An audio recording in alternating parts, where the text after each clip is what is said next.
and welcome to Indus News live from Islamabad. I'm Hira Mustafa and these are the headlines.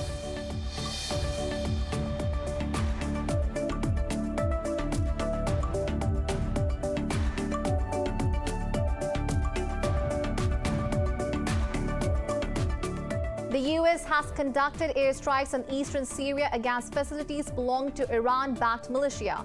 In a statement, Pentagon spokesperson John Kirby said it was a response to recent attacks against American forces in Iraq. The Syrian Observatory for Human Rights said the strikes killed at least 17 pro-Iranian fighters.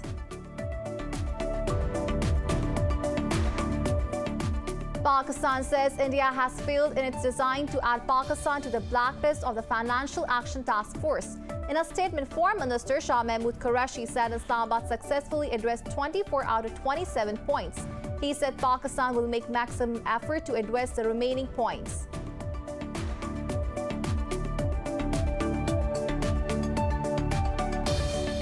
In Myanmar, police have launched a crackdown in Yangon district after breaking up a protest against a military-appointed local official.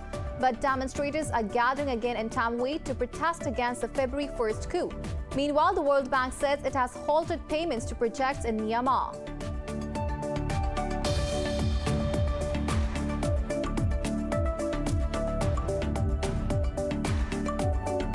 Brazil has become the second country to surpass 250,000 COVID-19 deaths with 10 million cases. Elsewhere, the United Nations Security Council is set to vote on a British-drafted resolution demanding a ceasefire to allow for vaccinations at all conflict-torn regions. Meanwhile, Pakistan has registered more than 1,500 cases and 32 deaths in the last 24 hours. The country has recorded over 12,800 fatalities since the pandemic began.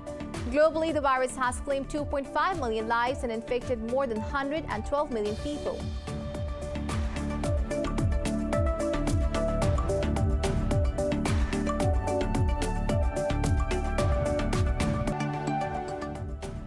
Well, these were the headlines. News in detail coming after the short break. Stay with us.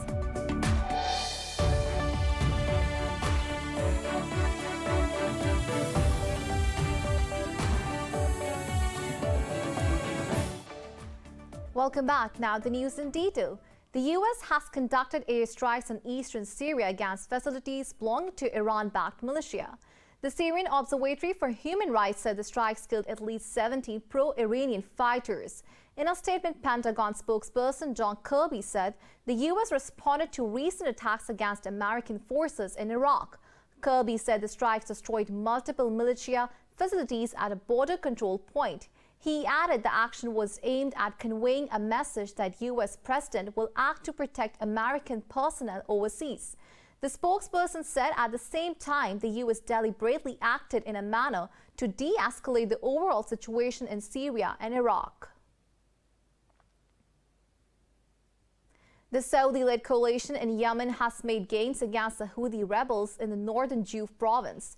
Yemen's defense ministry says recapturing a large area gives the army a vantage position over strategic locations. State media said the army is pushing towards new areas. It quoted a commander as saying that Houthis have suffered heavy setbacks and casualties. Meanwhile, the Yemeni information minister said troops are determined to recapture areas that had fallen to the rebels. This marks the first territorial gains by the Yemeni government since the beginning of Houthi push for the northern Marib city.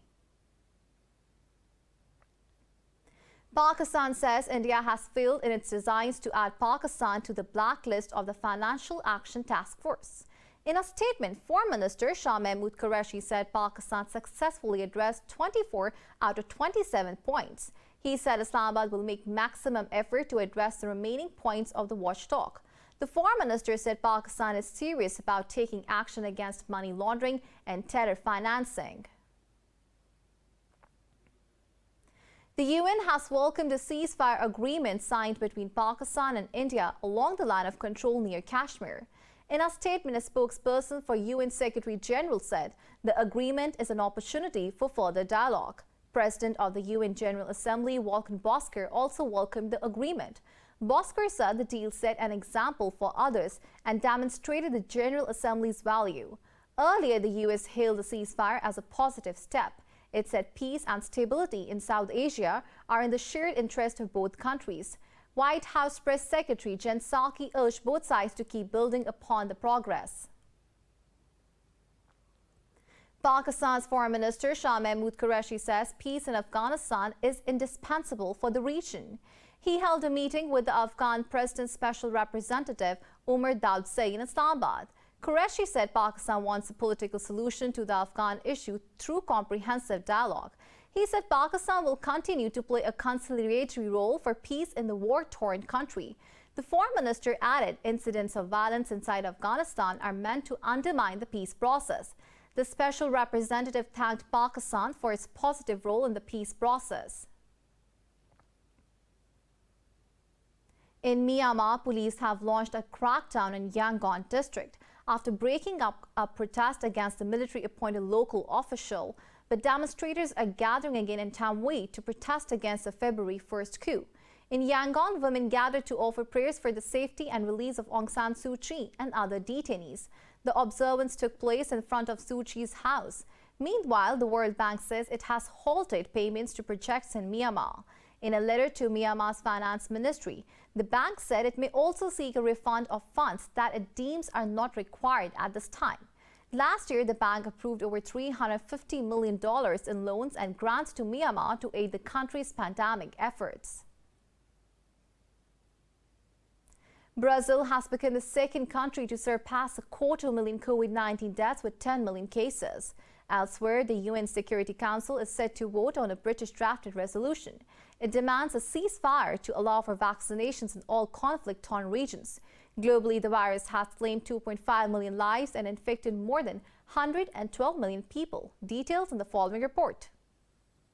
While the fear of another wave driven by new variants of COVID-19 looms, recent statistics bring a little relief. A report by the Institute of Health Metrics and Evaluation says coronavirus cases and deaths are declining faster than expected. However, the director of the U.S. National Institutes of Health said new and more contagious variants can fuel a new surge. Meanwhile, U.S. Food and Drug Administration has allowed the Pfizer vaccine to be transported and stored up to 2 weeks at normal freezer temperatures. President Joe Biden marked the successful administering of 50 million COVID-19 vaccine doses as he warned of a tough, long road ahead. But the time is coming, maybe 60 to 90 days, when the supply is adequate, but not enough people can access the shots or don't want them. To address that challenge, we're going to launch a massive campaign to educate people about vaccines, that they are safe and effective. In Europe, the situation continues to get grimmer. European Council President Charles Michel says vaccine rollout will continue to be difficult for at least the next few weeks. France is also imposing new restrictions around its borders with Germany as it tries to contain a fresh surge. Oxford University is investigating a digital intrusion after claims that its COVID-19 research laboratory has been hacked. Meanwhile, Queen Elizabeth has encouraged Britons to get vaccinated as concerns grow over the health of Prince Philip, hospitalized for an unspecific infection. Well, once you've had the vaccine, you have a feeling of, you're protected, which is, I think, very important. And as far as I can make out, it was quite harmless. I think the other thing is that it is obviously difficult for people to, if they've never had a vaccine, they ought to think about other people rather than themselves. Australia's Victoria state is set to start easing coronavirus restrictions to pre-Christmas settings. Meanwhile, Japan has decided to end a state of emergency a week earlier than scheduled in all but 4 prefectures. Pakistan has reported 64 deaths from COVID-19 in the past 24 hours. The health ministry says the death toll has climbed to 12,804. The ministry said 1,541 more people contracted the virus overnight. Out of over 577,000 infected in the country, more than 542,000 have recovered. The ministry said the number of active cases is over 22,000. It added 1,558 patients are in critical condition.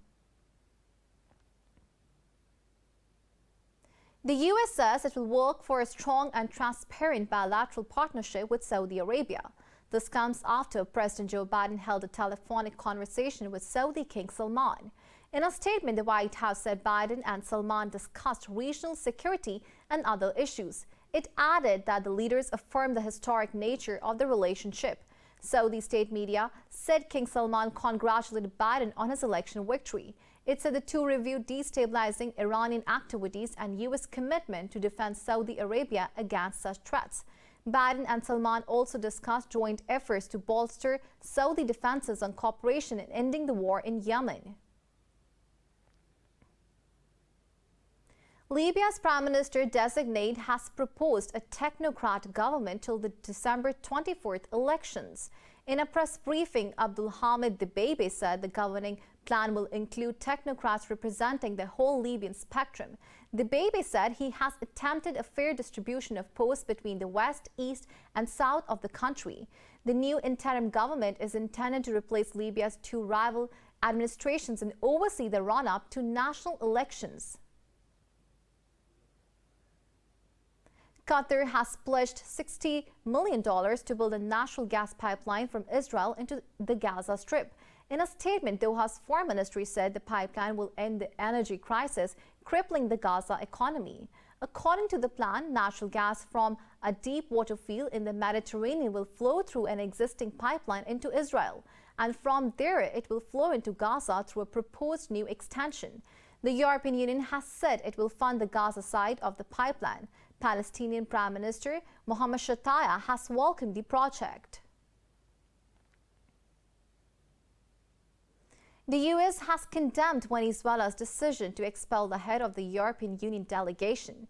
In a statement, the State Department said Caracas removed an international champion of democracy and human rights. State Department spokesperson Ned Price said the action will further isolate President Nicolas Maduro's government. The European Union later declared Venezuela's envoy to Brussels persona non grata in a tit-for-tat move. In a statement, it said the expulsion of its ambassador was unwarranted and contrary to the spirit of partnership. A Belarusian court has sentenced an anti-government protester to 10 years in prison. Local media says a man was convicted of attempted murder for attacking security forces. The protester has denied any wrongdoing, while exiled opposition figure Sviatlana Shikhonovskaya slammed the conviction. Meanwhile, the UN has warned about human rights violations in Belarus. It said nearly 250 people have been sentenced on politically motivated charges. Minsk has launched a violent crackdown on protests that has triggered new Western sanctions. More news stories coming up after the short break. Stay with us.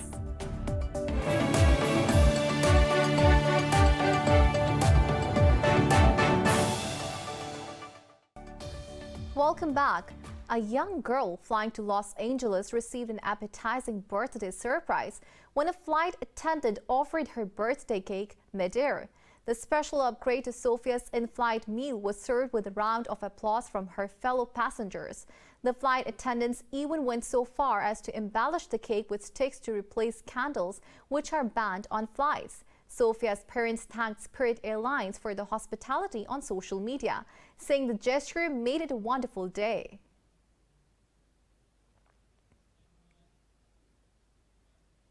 In France, canaries, parakeets and zebra finches will no longer chip from small cages in the shadow of the Notre Dame Cathedral. This comes after authorities in Paris voted to close the 19th century bird market, deeming it inappropriate for this day and age. This report has more. Held on Sundays, the market on Ella Decide Isles on the River Seine has been a magnet for tourists and citizens for decades. But campaigning by animal rights groups and renovation plans led to a city council decision to close it. Authorities say the market poses a risk to endangered species, which are trafficked despite efforts to intercept them. The city of Paris has decided to end the bird market for two major reasons. The first is that the bird market has become an epicenter of trafficking birds in the Paris region, and they continue despite a number of efforts to apprehend them by the Paris City Hall and the French Biodiversity Agency. And in particular, there's traffic of endangered bird species, which tends to persist. The city says 13 people have a license to sell the birds at the market, but only 7 use it, and most of them also sell other things like pet supplies. Bird merchants admit that some of them were not respecting the rules, but say that it was up to the police to enforce them. These are only birds that are born in cages. If you let them fly, they'll die. They don't even know how to fly. Yes, they'll fly, but how will they feed themselves? They will only last 3 days in the summer, eating flower buds and all that. And after a while, they will die. And in winter, it's cold, they won't find food, there will be nothing to eat. They're not meant for life outdoors. The vendors fear bankruptcy and now are not sure what to do with the stock that is left. The City Hall has vowed to help vendors to find alternative livelihoods to selling birds.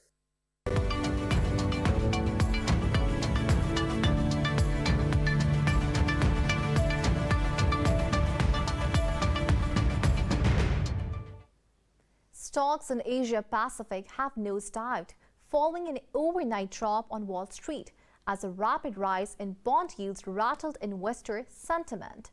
The Kospi in South Korea and Japan's Nikkei 225 have tumbled close to 3.5%.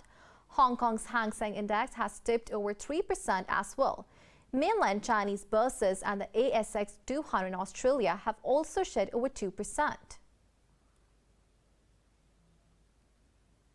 Boeing has agreed to pay $6.6 million in penalties after the U.S. said it failed to comply with the 2015 safety agreement. The fine will be paid to the Federal Aviation Administration as regulators cite other safety concerns associated with Boeing aircraft. In a statement, Boeing said it believes the penalty fairly resolved civil actions and accounted for ongoing safety improvements. The penalties include $5.5 million for not complying with the agreement, in which Boeing pledged to change its internal processes. It also includes $1.21 million to settle 2 pending FFA enforcement cases. The plane maker's safety record has been under scrutiny after 346 people died in 2 fatal crashes in 2018 and 2019.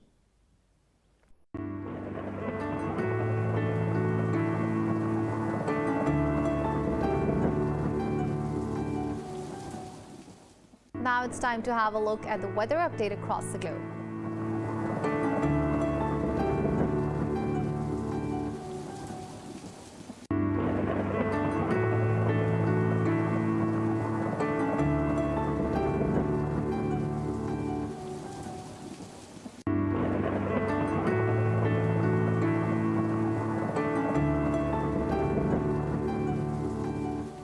For the latest updates, you can follow us on social media at Indus.News.